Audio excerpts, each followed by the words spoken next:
இந்த காவி கொடி இல்லாத மாநிலமே இல்லை. அங்க போயிட்டு ஏதாவது ஒரு இக்கட்ல மாட்டிக்கணும், ஒரு ஆக்சிடென்ட், ஒரு பிரச்சனை, ஒரு காசு இல்ல, பஸ் தொலைச்சிடும், எங்களுக்கு காவந்து பண்ணதுக்கு ஆள் இல்லைன்னு சொல்லிட்டு இங்க போன் பண்ணிட்டு எங்களுக்கு போன் பண்ணா போன் பண்ணுங்க, இல்ல அங்க இருக்க தொண்டர்களுக்கு சொன்னீங்கன்னா எழுச்சியோடு 1000 பேர் உங்களிடம் வந்து நின்று உங்களுக்கு உதவி பண்ண காத்து கொண்டிருக்காங்க. அட்ரஸ் இல்லாத கட்சியாக நம்ம கட்சி ஏதோ நம்மளுடைய தமிழகத்திலும் சாதாரணமா இருக்கலாம். நாளைக்கு ஆள போகிற கட்சி பாரதிய ஜனதா கட்சி.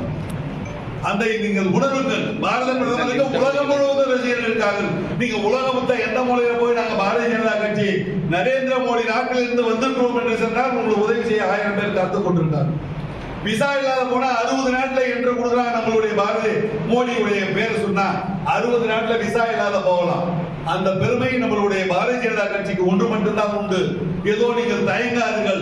இந்த கட்சியெல்லாம் கோரிமோடு தாண்டினா சில கட்சி தெரியாது, கும்படி பூட்டி தாண்டினா சில கட்சி தெரியாது.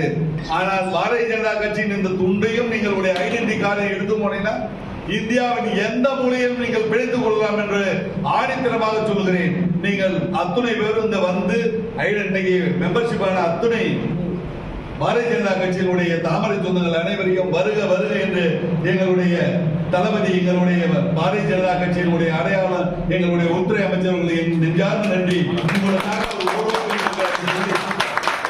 ஓரிரு வார்த்தைகள் அவர் ஓரிடம் பகிர்ந்து கொள்வார் என்று சொல்லி வாய்ப்புக்கு நன்றி கூறிக்கொள்கிறது.